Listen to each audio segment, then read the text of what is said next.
Well, hello there and welcome. My name is Fiona Mbabazi. Today I have the pleasure of hosting the Commonwealth Secretary General, the Right Honourable Patricia Scotland. Thank you very much for making time to be with us today. Well, I'm absolutely delighted. It's a privilege and pleasure to be in Rwanda, and this is now my fourth time, so I know that it gets better every time I visit. Every time. Welcome back, of course. So given the current global situation, I mean, the number one question in everyone's head, is CHOGM going to happen this time around? Of course, last time we saw postponement of it. Well, we certainly are committed to having a CHOGM right here in Kigali in June. And of course, the world has gone through the most terrible time. If you think about where we were last March, when consideration was being given to CHOGM taking place in June 2020, we were still hopeful, and then people didn't really understand how terrible COVID-19 was going to be, how pernicious, how it was going to permeate all of our lives. And it was postponed last time because we were relatively hopeful, I won't say confident, that by June 2021 we would have COVID pandemic far behind us. Well, that hasn't quite happened. But we are absolutely determined to do everything we can to make sure that June the 21st, we will all be here together in Rwanda. You know, COVID does wicked things to us, so we've just got to keep on fighting him. Absolutely. So far from what you've seen, of course, in the different engagements, do you feel that Rwanda is ready to host such a big event? Rwanda is absolutely ready. If you think about the venues which have been constructed specifically for CHOGM, the CHOGM task force is really motoring 100%. They're dotting all the I's, they're crossing every T. I don't think we've ever seen a country as ready and as prepared and as anxious and hopeful about hosting a CHOGM as we've seen this time in Rwanda. It's been a delight, actually, to see the enthusiasm, the commitment, and the passion. And the passion of the people. Now, of course, it's going to happen during a pandemic. And we know today we are facing travel restrictions. You know, we have various challenges globally. Do you think that this will affect the turnout? What is your expectations when it comes to the turnout? Well, I think everyone is determined that this CHOGM should be the best CHOGM ever. You'll know that there has not been a CHOGM in Africa since 2007, when there was the Ugandan CHOGM in Kampala. And so this is a pivotal moment for Africa, and it's such a wonderful thing that at this moment where you've got the African Free Trade Area going live and 19 countries in our Commonwealth from the African region, there's a lot of determination. But this preparation has to take into account, of course, what is happening in relation to COVID. And we are hopeful because the vaccines have arrived or are arriving. So the challenge for us is to make sure that we do everything we can to ensure that people are safe, they're secure when they can come. We of course can't guarantee what COVID's going to do, because think about how many times we've got it, I don't mean wrong, but we've been caught napping because this thing is a wicked disease and there have been spikes. But all we can do is to plan as effectively and as efficiently and as flexibly as we can and make sure that we've identified all the possible difficulties and that we are facing them. And that's what the task force team, both here in Rwanda and in the Secretariat, are doing. And they're very much working as one team. So I now feel that all the people in the task force in Rwanda are mine, but I also know that all the Rwandese feel all my people are theirs. So it's a perfect unity between the two of us. But I think all of us have had really so much sadness over the last year. There are a lot of people who've had the tentacles of COVID has actually reached into their own homes. It's affected lives, it's affected livelihoods. But that may be why people are looking forward with even more anticipation to June. You know, we want to be together. We want to hopefully be able to embrace each other again. We want to come together as a family. We've done extremely well doing all our meetings virtually. So all the ministerial meetings are virtual and have been virtual, and they've been very successful. But there is a sort of a passion, a hope, something special about when you are able to meet people as we are today, face to face. I have not been out of my residence since I think before I came on this series of visits, I hadn't been out of my residence, save for 1 hour, since about the 25th of December. So we're all being on lockdown, you know, isolated, separated, communicating only through the screen. And most people, I think, are really, really looking forward to when they can just see each other as we are doing now, speak to each other, and we can see people in 3D in a way that... But I think we're valuing that much more than we think about all the things we used to take for granted. We wouldn't have thought it was so special to be in the same room as another person. That's true. Or to be able to touch another person even by the elbows. But now we value these things, I think, in a way we've never valued them before. Yeah. So basically it should be a new world for many people to finally meet and, you know. Yeah. And I think so many people are excited about that. And nobody wants to hear about any more postponement. So we are just planning against plan for the June 21st. Absolutely. And of course, the Minister for Foreign Affairs has also assured that it will be an efficient and safe event. Absolutely. And I can tell you, we're going through every different iteration, all the things that we could possibly happen to make sure that we've planned and are ready. Now, the pandemic, of course, has hit, you know, the world, even countries differently. What lessons has the Commonwealth picked with regards to the health system? Well, I think we had already identified in 2009 that there was a real need to ensure that we have universal health coverage, because when you are hit by an epidemic or a pandemic, it really tests your health systems. And I'm pleased that when the health ministers met together in 2018 and 2019, they had already identified that this was a problem. And indeed, in the March 2019 health ministers meeting, we had a discussion about how would we respond if there was a pandemic. We'd already dealt together with epidemics like SARS, like Ebola, and we were then thinking what would happen if the whole world. We didn't have any idea that it would be there with us by the end of the year. We thought, you know, between now and the next 5 years. So we were looking at how could we help each other with procurement? How could we pool knowledge and expertise about what worked, what didn't work? How could we strengthen public health? How could we make it more efficient, more effective?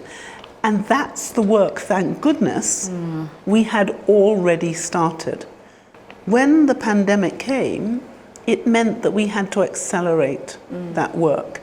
And I was very proud that the first virtual meeting that took place was the virtual meeting of our 54 health ministers in the margins of the World Health Organization meeting, where our health ministers came together as one to say, what can we do as a Commonwealth family? But it wasn't just the health ministers, because we have Commonwealth nurses, Commonwealth pharmacists, Commonwealth doctors, Commonwealth health. So all of those people came together as a family to say, how can we help each other? So at a time when the world was dividing, and at a time when many were becoming more nationalistic, more inward focused, and maybe there's always a tendency when things go bad to perhaps be a little more selfish. What I saw, and I was so proud of, is just at the time when people started to look inwards, our Commonwealth looked outwards and looked at the brothers and sisters around the Commonwealth. We have 2.4 billion people in our Commonwealth, 60% of them are under the age of 30, so they're young. Our Commonwealth reached out and said, how can we help each other to do better? Because we knew that we were all in the same boat. None of us have as much money as we need. None of us have enough expertise. None of us have enough infrastructure. So the question was, how could we, by working together, work faster, easier, and better? And we at the Commonwealth Secretariat created the Commonwealth COVID-19 Resource Centre, pooling data. We looked at the data that was available from the UN, from the World Health Organization, from Johns Hopkins University. We synthesized that information. We created a Commonwealth coronavirus tracker, tracking what was happening in every country, sharing what worked, what didn't work. And that pooling really showed the strength of our family. And I was so impressed that not one country, when we reached out to them to say, will you share with us what you know or what you have, not one said no. Everyone I reached out to said, Secretary General, how can I help? Of course, we will do this.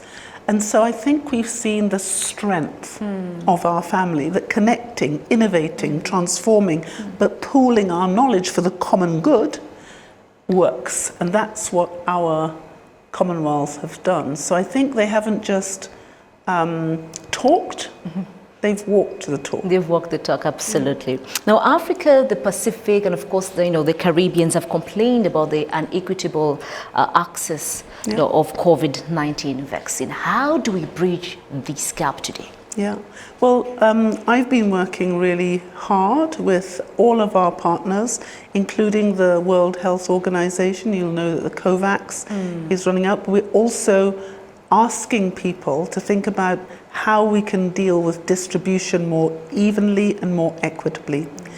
Because right now, many of our small, developing and developed states have no access to the vaccines. And we have been looking to see how we meet those needs, because it's in the interests of the developed to help the developing and the small and the vulnerable. It'll be much more cost efficient if we share the vaccines in an equitable way than if one or other of us retains the majority of those vaccines for themselves. And that argument has been made very, very trenchantly on the global arena. And we are supporting our member states who are in difficulties. There's also the issue of cost, because some of our countries are telling us that they're spending or paying potentially 5 times the amount for the vaccines, and these are countries who are least able to afford them. So what has happened, the system that the WHO is working through, COVAX, has been very important. We've been talking and working together to see what can we do to make sure there is greater equity and accessibility. And a number of our member states have been helping, not only by contributing to the World Health Organization and to the distribution through COVAX, but we've been really grateful to India, who has very generously made vaccines available to some of our poorest and smallest member states, which are really making a difference. So once again, this is a demonstration of family coming together and assisting each other. But that argument has to be made and has to be listened to. We're all in this together. Together, yes. Because I think if there's one thing we have learned, is if I truly want my family and the people I love to be safe, I have to make sure that the people you love and your family are safe, because your health will determine my health. And someone was saying just the other day, why do we wear masks? We don't wear masks for ourselves, we wear masks to protect others from what we may have. So I have to protect you and you have to protect me. And I hope those lessons that we're learning very, very painfully during this period, that we won't forget them. I've been speaking to so many people, and I don't know one person who has not been affected either directly or indirectly by this coronavirus, because even if their health has been kept safe, we've been affected by our livelihoods being affected. So many people have lost their jobs. So many businesses, for instance, in the UK, we are on lockdown. So most shops aren't open. The only shops that are really open are the chemists and the food outlets. Yeah. So economically, there has been devastating consequences, particularly for some of the smaller states who are heavily dependent on tourism.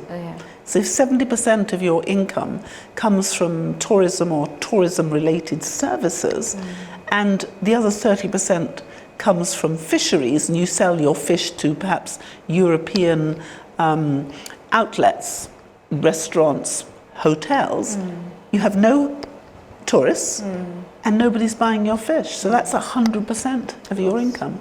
And so some of the small states, small island developing states, are really having a tough time. Absolutely. Now, when we look at the Commonwealth values, you know, we have multilateralism, we have women and youth, we have democracy. When you put them on a weighing scale, where would you say we are today, and what more needs to be done to ensure the equity, you know, that each and every country actually feels the value of Commonwealth in them? Well, I think firstly I need to really praise Rwanda, because as you know, Rwanda is number one, because you have 64% of your government is a female, and just a tad more than 50% of your cabinet are women. So on gender parity or gender empowerment, Rwanda is right out there in front, which is something that we are extremely proud of. What we have seen is for those countries who economically do extremely well, having an inclusive economy, allowing people of both genders and different orientations to explore their own skills and talents, really builds a more economically sound and vibrant community and economy. So people look at Rwanda and they say it's one of the most modern, one of the most dynamic, innovative African countries in the world, one of the most innovative countries in the world. And that is because Rwanda has allowed talent to be the real final criterion by which you judge someone's performance. So it's not surprising that if you're just looking at merit and talent, so many women in Rwanda are rising to the top in every field, in business, in science, in technology, in media, in every single field. And that's a lesson about our values. If you have an inclusive society, if you allow people to exploit their talents, then your country becomes rich. And we were looking at the 3 countries in the Commonwealth who are led by women. New Zealand has done extremely well on COVID, so has Mia Mottley in Barbados, but Sheikh Hasina in Bangladesh. And maybe it's a sign of the ability of those countries to welcome people of all talent. That means you end up with a woman head. But also we look at the magnificent men like your president, who has surrounded himself quite rightly with brilliant women. So that's how you achieve letting everyone come to the fore. But there's a lot for us to do. You know, we are still hoping for 30%. And many of our countries are nowhere near 30%. So there's a lot of work for us to do. Some are at 12, some are at 14, some thankfully are at 30. But for me, I'm looking for 50-50. Wow. Hopefully we will get there. Of course, on social media, you also launched She Leads. You know, what do you expect from this? Well, I really want us to celebrate women's brilliance, because at every level, at the community level, grassroots level, at the regional level, at the national level and the international level, women are really rising to the top. And I want them to be celebrated. I want them to be identified, not just so we recognize the contribution of women, but so that we inspire, particularly the young women. When I was growing up, we were constantly told, oh, women don't do this and women don't do that, and that's not a place for a woman. And you know, there was this plaque which says, women's place is in the house. Okay? And we said, yes, the House of Parliament, the House of Lords. Women's place is definitely in the house. It's just a different house than the one you're thinking of. So I think with the She Leads, we want to be able to identify those women who are really making a difference. And we're saying to all of our women, choose someone you want to celebrate. Quite often we've got so many unsung heroes. Yes. Find those unsung heroes, tell their stories. So we're saying, go online, tell us a little bit about yourself, tell us about the woman you've chosen and why you think she's made such an impact and why she leads for you. And this is about International Women's Day. It was the 8th of March. Yes. It fell on the same day as Commonwealth Day. It was also the 8th of March. And our leaders last time in 2018 made women's empowerment a big commitment. And I'm sure they're going to do it again. So I want them to know loads of information about all the great women who lead. Not least because I think this has been a dark time for many people as a result of the fact that looking at the data, women have disproportionately been affected by COVID-19. You know, women are in the main in the front line for the health services. In the home, they're dealing with a larger burden of the work than they would have if we didn't have COVID. But also we've had a dramatic rise in domestic violence during this time. Already it's a pandemic in itself of 1 in 3 women in the world will suffer from domestic violence. During this period of COVID, in some countries, domestic violence has gone up by 30%. In other countries, it's gone up by more than 500%.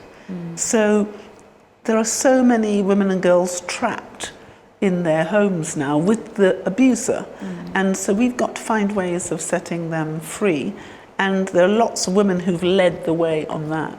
So I hope that people will join us in the She Leads campaign and will identify some brilliant women that we can all celebrate. Absolutely. And I'm sure this involves men as well. Oh, absolutely. I mean, I am one of my parents' 12 only children. I was the 10th child. There were 5 girls and 7 boys. Wow. And both my parents were proud feminists. And my father was probably a bigger feminist even than my mother, because he would look at the 5 girls and he'd say, give me my girls. And he would say to my mother, you keep your boys if you wish. And then when she wasn't looking, he'd say to her, my girls can do anything your boys can do. And when she wasn't looking, he'd go, but only better. That's a good one. So we need good men. We need good men. Absolutely. Well, we're going to take a short break, but when we come back, of course, I'm still talking to the Secretary General of the Commonwealth, and we will be discussing more on what's on the agenda. So do keep it RBA.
Welcome back, and thank you very much for being with us. Of course, I'm still talking to the Secretary General of the Commonwealth, the Right Honourable Patricia Scotland. And of course, before we went for a break, she was telling us on the importance of the he for she. It has to be a joint movement in supporting women, especially since, we celebrated the International Women's Day. Now, climate change has been a big, global challenge, and CHOGM, of course, has been at the very forefront of this. What more needs to be done to ensure that climate change is not put, at the back, since we already have pandemic, recessions and issues like that? What more needs to be done? Well, I think we absolutely have to commit ourselves to meeting the Paris agenda. In 2015, we identified that we had to limit it to 2 degrees and have enforceability of that target with a 1.5 aspirational target for 1.5 degrees Celsius. This commitment hasn't gone away. And one of the terrible things about climate change is that we now are faced with a climate crisis. We are the first generation to suffer the really aberrant consequences of climate. But we are also the last generation to be able to do anything about it. So what we do, or what we fail to do to meet that challenge right now, is of pivotal importance.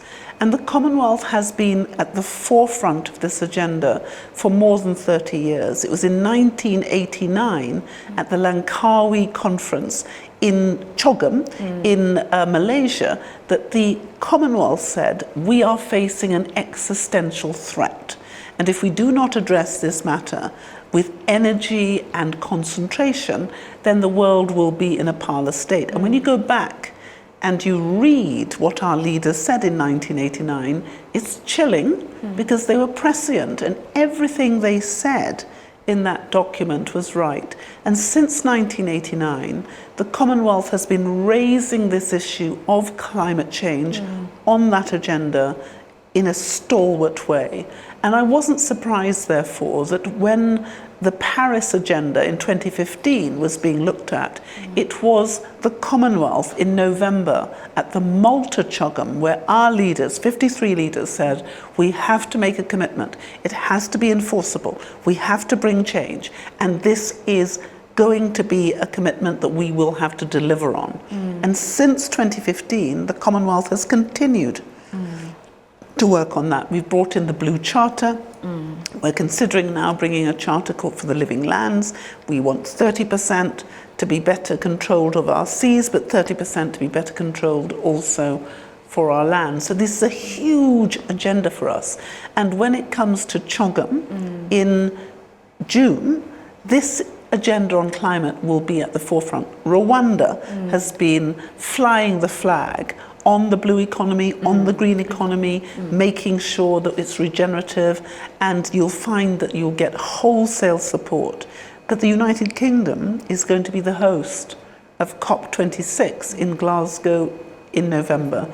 And we have been asking, the world has been asking every single country to look at their nationally determined contributions, which is really, what are we each going to do? It's not enough for us to say, yes, we are committed to the Paris agenda. Yes, we are committed to the climate change crisis being overcome.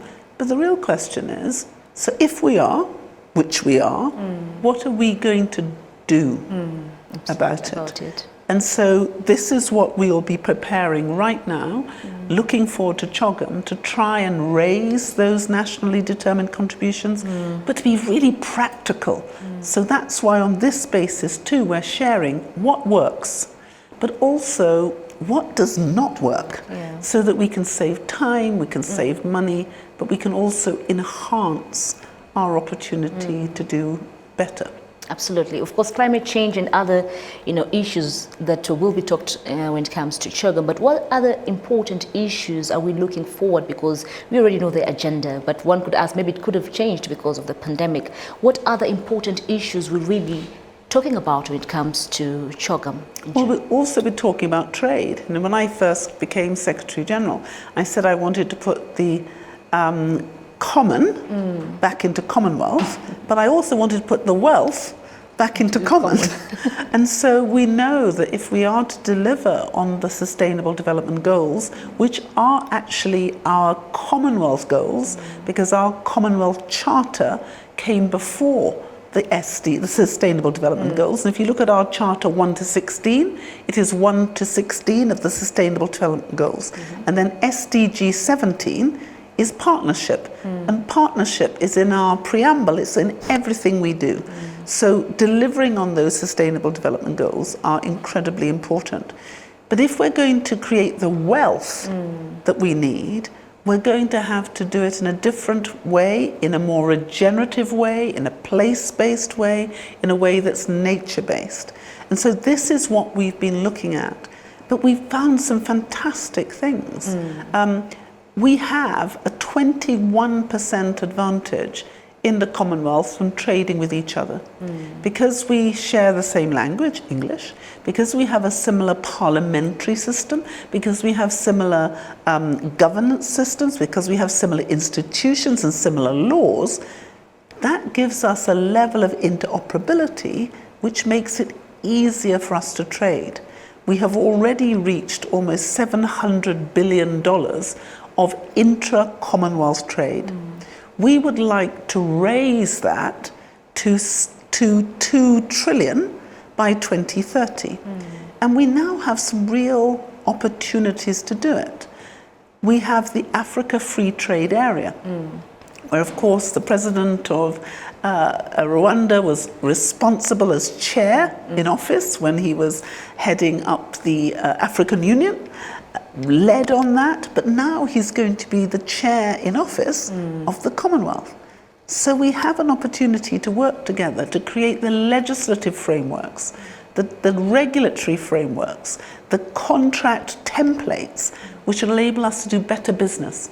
And if it is 21% better, cheaper, easier to deal with that, with trading within our Commonwealth, and we can take advantage of the World Trade Organization's trade facilitation agreements and make those all mirrored, we have an opportunity to reset the wealth creation vehicle that we can use to help us get out of the terrible consequences. Because the fact that our countries have decided to put life first, and maybe before livelihoods, our livelihoods have really suffered, and lots of jobs have been lost. Young people haven't been able to go to school, or their education has been disrupted. So we now have to fix all those things. And we have to take advantage of those assets we have. Traditionally, we have not exploited the Commonwealth advantage. Now we must. Now we must. And in the past, if you look at the data of what happened in 2007, 2008, 2009, when we had the last economic tsunami, and then in 2012, you will see that by working together, the Commonwealth actually did better than the global norm. Now we've identified that, we need to drill down on it and say, okay, we know some of the lessons that we can now take advantage of to make sure that we can accelerate growth out of this opportunity. So you know that Ghana is now going to have the secretariat of the African Free Trade Area. We are absolutely committed to working with Ghana and our 19 countries in Africa. Those 19 countries in Africa are either at the top of the Mo Ibrahim good governance agenda or at the middle.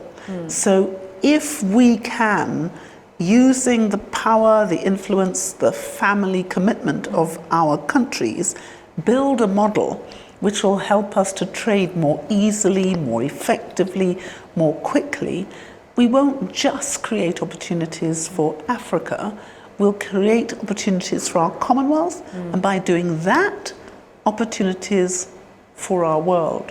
And I'm really worried about our young people, because many people have been talking about this generation as the COVID generation. And some people think that means they're blighted. I don't. I see it as the reverse. Because if you remember what happened to the generation who came after 1945, they were the innovators. They were the ones who drove change and dynamism. I think the same is going to happen for this generation.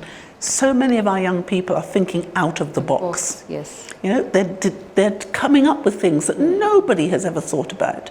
And I think that human genius got us into this mess, and human genius is going to have to get us out. And our young people have that genius. So I think it's going to be our responsibility, this generation's responsibility, to create the tools and to create the environment which will allow our young people to take advantage and exploit the genius that is within them, so they craft for us a better world. And they can do it. They are amazing. I don't know whether you had an opportunity to look at our Commonwealth Youth Innovation Awards. They kicked it out of the park. And anytime I'm feeling a bit down, I look at what our young people are doing and I feel really happy. Really, really happy, because they're magnificent. They really are magnificent. Absolutely. Maybe as you sum up, the Right Honourable Patricia Scotland, in your opinion, what would be a successful CHOGM 2021 in Rwanda? I think if we have a face-to-face meeting, which brings our 54 countries together from the 5 corners of the world, if we focus on what we collectively need to do to reset the agenda, which will take our collective strength and our energy and our genius, and we pool it to meet the challenges which have been economic, the challenges which have been climatic, and the challenges which have been in relation to our health. I think that as a Commonwealth of 2.4 billion people, 60% of whom are under the age of 30, we have the opportunity to come up with the positive, creative solutions which will help us to meet our sustainable development goals. And I hope that what will come out of Kigali will be an implementable set of actions which will help us to get there more quickly. So it's going to be implementation, implementation, implementation. So we're going to walk the talk. And if we can do that, I think the Commonwealth can once again create a pathway, a launch pad for COP26. And then we will help our young people to find the solutions to mend our world. So we have a kinder, more generous, more connected, more innovating, more transformatory world. So I don't want much, but I think we can do it. Absolutely. Maybe to our viewers, we can only just say, see you at CHOGM. See you at CHOGM. Yes. Well, thank you very much for making time to be with us. Thank you. Well, as usual, my name is Fiona Mbawazi. Thank you for joining us. Have yourselves a good day, and of course, keep it RTV.